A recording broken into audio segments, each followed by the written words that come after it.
नमस्कार। चर्चा के आज के कार्यक्रम में हम बातचीत करेंगे प्रदेश के मुख्यमंत्री डॉक्टर रमन सिंह से। मुद्दा है लोक सुराज अभियान।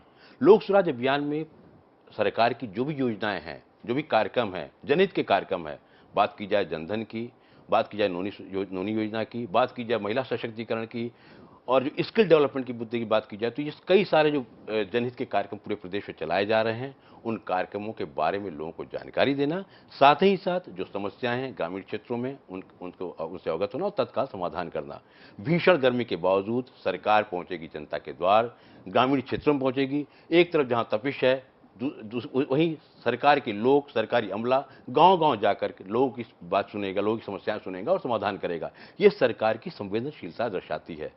जानकार बताते हैं कि देश के कई सारे हिस्सों में इस तरह की योजनाएं शुरू करने के प्रस्ताव तो आते हैं, लेकिन शुरू नहीं पाते। कहीं समय आड़े आता है, कहीं और से कई कारण होते हैं, लेकिन प्रदेश में मुख्यमंत्री की जो सोच है निश्चित रूप से फलीभूत होगी। इसके पहले जो कार्यक्रम चले हैं उसके सकारात्मक परिणाम आए हैं। हम बातचीत करते हैं डॉक्टर रमन सिंह से। डॉक्टर साहब, ये लोक सुराज अभियान है, इसकी कल्पना कैसे की आपने, कैसे आपने इसको सोचा कि चलाया जाए और जनता के बीच जाया जाए? सरकार की योजनाओं का समीक्षा करने के अलग अलग 3 स्तर होते हैं। कभी हम प्रदेश में बैठकर विभिन्न विभागों की समीक्षा करते हैं, बाद में जिला में बैठ के उसकी समीक्षा करते हैं और उसके प्रोग्रेस के बारे में, रिजल्ट के बारे में जानकारी लेते हैं। मगर ये तीसरा तरीका है, जनता के बीच जाकर उन योजनाओं का क्रियान्वयन, उन योजनाओं की सरकार जो चला रही है कहाँ तक पहुँचा है अंतिम व्यक्ति तक, उनसे जब सीधी बात होती है तो सीधे उस बात से जुड़ते हैं और बताते हैं कि उनकी गांव की मूलभूत समस्या क्या है, उनके क्षेत्र की समस्या क्या है और विभाग की योजनाओं की अद्यतन स्थिति क्या है। और ये एक महाअभियान के रूप में हम चला रहे हैं। पहले कभी हम ग्राम स्वराज में गांव-गांव जाते थे, शहर स्वराज में शहर को केंद्रित करते थे और विकास यात्राओं की लंबी यात्रा चलती थी। 8 से लेकर 10, 5 से लेकर 10 तक जो अभियान चलाए हैं 2005 से। मगर ये मिला जुला तीनों का एक रूप हम लेके आ रहे हैं और ये लोक स्वराज अभियान, इसमें शहर में भी गांव में भी जाना है, यात्रा भी करना है, हेलीकॉप्टर से भी करना है और उन क्षेत्रों में पहुंचना है। हमारे स्कूल हैं, हमारे अस्पताल हैं, हमारे आंगनबाड़ी हैं, हमारे छात्रावास हैं, जिन क्षेत्रों में हम काम कर रहे हैं, नए कौशल उन्नयन के हमारे केंद्र बन चुके हैं, नए नए संस्थाओं का जन्म हुआ है और एक बड़ा व्यापक परिवर्तन आया है। महिलाओं के बीच में जागृति आई है, स्व सहायता समूह बना के बहुत सारे ऐसे कामों से जुड़ गए हैं जो उस क्षेत्र के लिए परिवर्तन कर रहा है। वो राशन दुकान चल रही है, वो स्वच्छता अभियान में पूरी तरीके से लगी हैं, सरकार के साथ कंधे में कंधे मिला के काम कर रही हैं। तो ये जो चलने वाला 13 अप्रैल से 12 मई तक अभियान चलेगा, इसमें उन जिला मुख्यालय में, विकासखंड मुख्यालय में, कभी किसी के अस्पताल में, कभी कहीं छात्रावास में पहुंच गए, कभी उन आंगनबाड़ी केंद्रों में पहुंच गए, जिला मुख्यालय में उसकी समीक्षा बैठक हो गई। अलग अलग विभाग की योजनाएं स्थल पे जो चल रही है, जो ऑनगोइंग प्रोजेक्ट हैं, कभी इरिगेशन के, कभी पीडब्ल्यूडी के, कभी अन्य विभाग के, जो महत्वाकांक्षी योजना है उसका रिजल्ट, नए जिले का निर्माण हमने किया है, कहाँ तक पहुँचा है जिला, क्या कमियाँ हैं, ये वहाँ जाकर फील्ड में ही बातचीत करने से और सीधे किसान से बात करने से उनकी समस्याएं। अब किसानी की तैयारी शुरू हो गई है, खेती के लिए लोग लग जाएंगे, बीज की व्यवस्था, खाद की व्यवस्था, मिट्टी के लिए उनकी व्यवस्था, किसान रथ चलेगा, गांव-गांव जाएगा, जागरूकता पैदा करेंगे कि किसानों को बेहतर तरीके से अपने क्रॉप के लिए क्या तैयारी करनी है, सरकार की योजना क्या है जिसका वो लाभ ले सकते हैं। कनेक्शन लेने में यदि कहीं दिक्कत आ रही है, पंप के कनेक्शन में दिक्कत आ रही है, कहीं पे शहरी क्षेत्र में पेयजल का संकट है, ये सबसे कठिन समय होता है किसी भी क्षेत्र के लिए। जब सारी दिक्कतें, पानी की दिक्कत आती है, हेल्थ में इसी समय स्वास्थ्य के कारण होते हैं, गैस्ट्रोएंटाइटिस और ऐसे बीमारियां होती हैं जिससे बहुत बड़ी तकलीफ लोगों को हो जाती है। और गर्मी का समय, लू का थपेड़े भी रहेंगे, लोग भी जाएंगे भी, मगर मेरा अपना अनुभव है, कितनी भी लू हो, कितनी भी गर्मी हो, पूरा गांव का गांव, उस क्षेत्र के लोग आते हैं, बातचीत करते हैं, समस्या को बताते हैं। और ये समय का चयन इसलिए किया गया, इसके पीछे मूल कारण यह है कि इस समय स्कूल करीब करीब एग्ज़ाम हो जाते हैं, उनको डिस्टर्ब नहीं होता।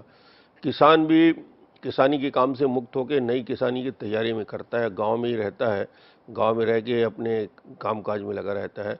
तो कुल मिलाकर हमारे लिए दिक्कत का विषय है। डॉक्टर साहब, ये जो आप बता रहे हैं, तो लोक सुराज अभियान में क्या स्वास्थ्य शिविर भी गांव में आयोजित किए जाएंगे, डॉक्टर्स भी वहां रहेंगे, और जो क्या देखा जाए जन समस्या निवारण शिविर का भी आयोजन किया जाएगा, जो अधिकारी हैं वो जाएंगे गांव स्तर पर और समस्याओं का निवारण करेंगे? बिल्कुल, हमने इस पे चिन्हांकित किया है और ये चिन्हांकित किया कि 15-15, 20-20 गांव के क्लस्टर हैं। उन क्लस्टर में सामूहिक रूप से विभाग के सीनियर अफसर रहेंगे, वरिष्ठ अधिकारी रहेंगे, कलेक्टर उसकी मॉनिटरिंग करेगा, वहाँ के सीओ और वहाँ के जनपद के लोग उसकी मॉनिटरिंग करेंगे और उनकी जो मूल समस्या है, पटवारी का यदि ये नक्शा है, खसरा है, नामांतरण का है, फौती का है, जो पेंडिंग केसेस हैं उनका निराकरण वहीं पे हो जाएगा। कहीं राशन कार्ड की दिक्कत है, कहीं पेयजल की दिक्कत है, कहीं उनके निर्माण कार्य में होने वाले पेमेंट की कोई विषय है, दिक्कत है जिसका निराकरण करना है, जाति प्रमाण पत्र है, आय प्रमाण पत्र है, ऐसी योजनाएं जिसका सरकार सीधा उनको लाभ देना चाहती है। एक बड़ी योजना जिसका क्रियान्वयन माननीय प्रधानमंत्री जी ने जिसकी शुरुआत की है बहुत व्यापक पैमाने में, जनधन योजना की भी समीक्षा होती है और जनधन योजना के साथ संपूर्ण स्वच्छता अभियान में टोटल सैनिटेशन में जब हम जाते हैं कि क्या उन क्षेत्रों में, गांव में लोगों की जागरूकता बढ़ी है, शौचालय निर्माण में हम कहाँ पहुँचे हैं, ये सारी बातें जब वहाँ बैठकर बात करेंगे, हमारे मंत्री जाएंगे, हमारे विधायक जाएंगे, हमारे सांसद जाएंगे, वहाँ के जिला पंचायत अध्यक्ष, वहाँ के जनपद अध्यक्ष, वहाँ के सरपंच की भागीदारी होगी। ये इसका मूल विषय है, आम लोग आदमी की भागीदारी सरकार के योजना क्रियान्वयन और समीक्षा में। वो खुद विटनेस रहेंगे और वो बताएंगे कि साहब ये काम आपने दी थी मगर इस योजना का क्रियान्वयन में यहाँ पे कमियां हैं, उस कमियों को भी दुरुस्त करेंगे, जहाँ गड़बड़ी होगी उस गड़बड़ी को दुरुस्त करेंगे।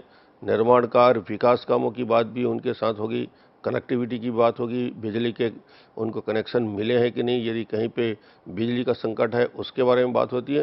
पूरे जिले के 27 जिलों का जब हम पूरे यात्रा में निकाल लेते हैं तो ये समझ में आ जाता है कि कहाँ काम बेहतर हो रहा है, कहाँ कोताही है, किस विभाग के कामों में ज़्यादा लोगों की शिकायत आ रही है, तो उसकी समीक्षा के साथ आगे की कार्य योजना बनाने में हमको मदद मिलता है। पता है, एक एक आमतौर पर आरोप लोग लगा देते हैं कि साहब जो योजनाएं बनती हैं एयर कंडीशन कमरे बनती हैं, ये आप बहुत दिनों से चला आ रहा है।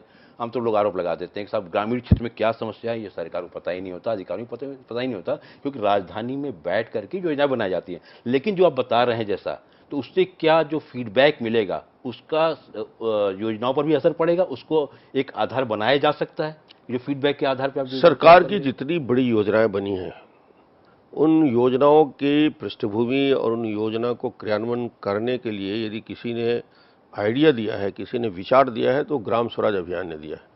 गांव-गांव हम जाते थे और सबसे बड़ी समस्या जो पूरे देश की है कि ये मालूम हुआ कि राशन दुकान खुलता ही नहीं, ये मालूम हुआ कि राशन उनको मिलता ही नहीं। यानी हर गांव की एक समस्या थी कि दिन में 1 दिन खुलेगा, 2 दिन खुलेगा, राशन मिल नहीं रहा है। इस पूरी समस्या को निराकरण करने के लिए फिर पीडीएस का नया सिस्टम बनाया, फुल प्रूफ सिस्टम बनाया। तो ये योजना वहीं से मिलती है जब गांव वाला खड़ा होकर बोलता है कि साहब मेरे गांव की राशन दुकान में मुझे चक्कर लगाना पड़ता है 5 बार और उसके बाद भी वो राशन नहीं देता। वहीं उसका निराकरण होता है। यदि गांव के लोगों को वहीं खड़े होकर बोलते हैं कि साहब पटवारी आता नहीं, पटवारी आता भी है तो हमारा काम नहीं करता, हमारा नामांतरण का काम, हमारा फौती का काम, ये छोटे छोटे काम हैं जो गांव के लिए बहुत बड़ी समस्या बन जाती है। यदि समय के अनुसार जब हम पूरे जिले की समीक्षा करेंगे, जिला कलेक्टर में बैठ के समीक्षा करेंगे और पूछेंगे कि राजस्व के कितने मामले हैं जो जिले के अंदर आपके एप्लीकेशन आए, कितने आवेदन जो हमारे वहाँ के जन समस्या शिविर में आए, कितने मजदूर हैं जिनका रजिस्ट्रेशन नहीं हुआ है, रजिस्ट्रेशन नहीं हुआ है तो दिक्कत कहाँ से आ रही है, उनका रजिस्ट्रेशन करना चाहिए।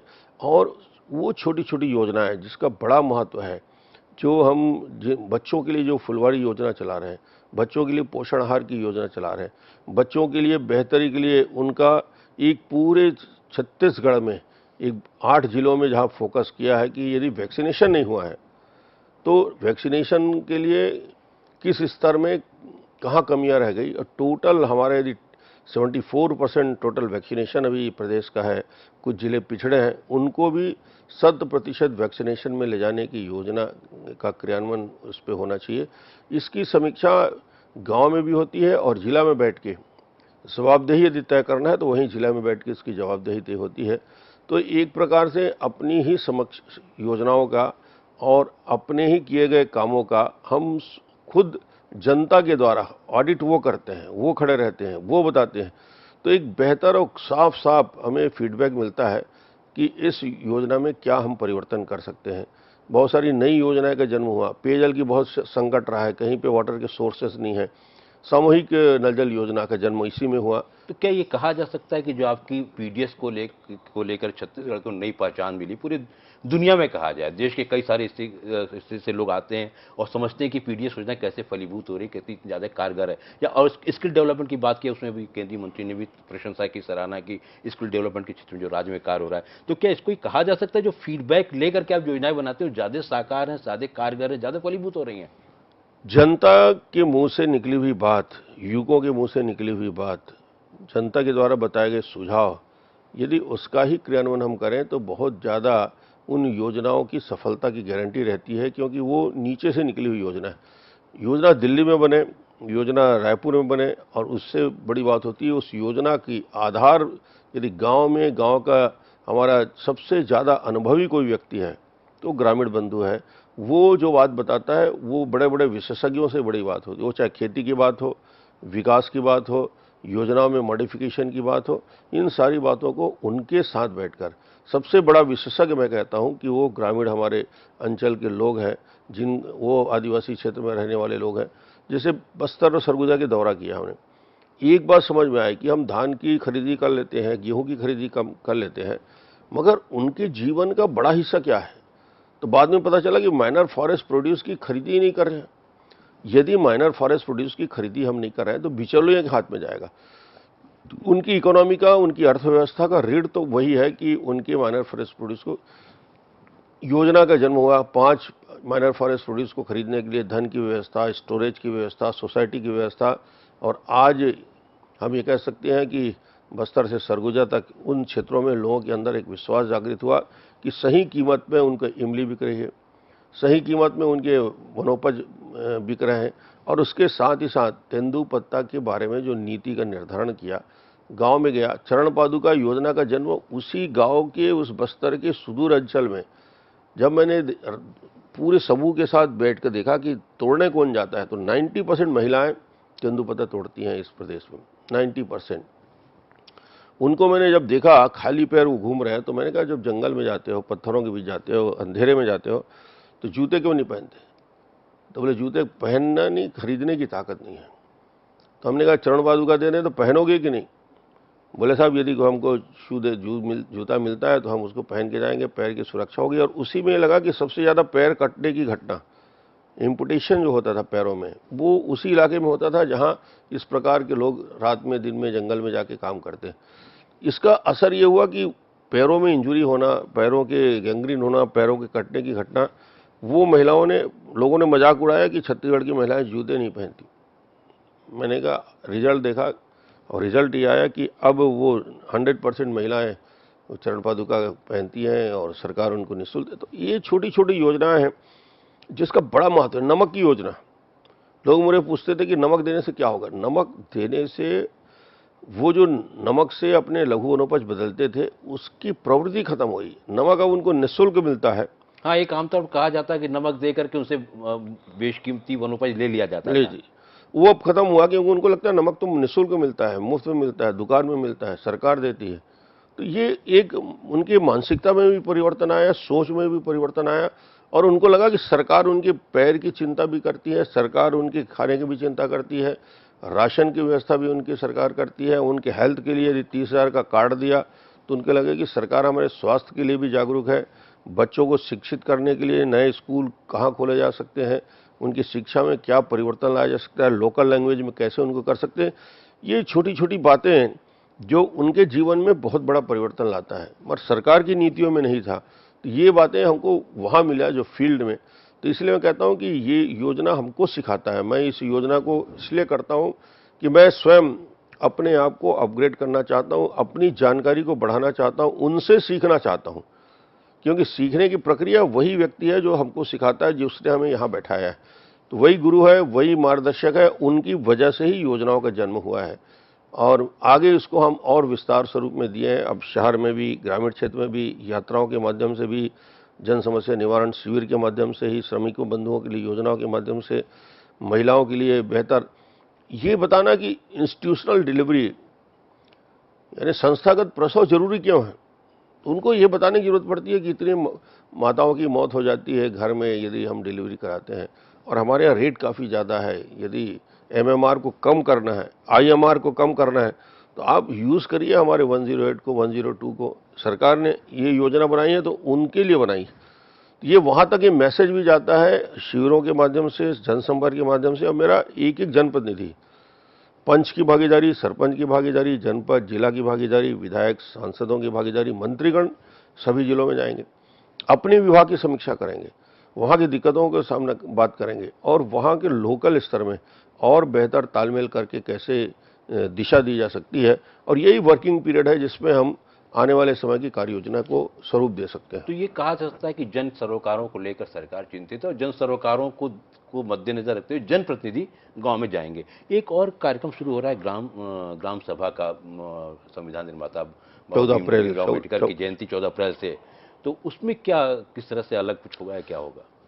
ग्राम सभा एक प्रक्रिया है जो साल में हम 3 बार करते हैं, और एक अच्छी बात है कि ये 14 अप्रैल को बाबा साहब अम्बेडकर जिन्होंने संविधान का निर्माण किया, उनको समर्पित करके 14 अप्रैल को उनके जन्म दिवस में यदि हम ये आयोजन कर रहे हैं, तो इससे गांव के बारे में, गांव के जब वहाँ लोग इकट्ठे होते हैं, बातचीत करते हैं, और उस गांव की मूलभूत योजनाओं के बारे में चर्चा होती है।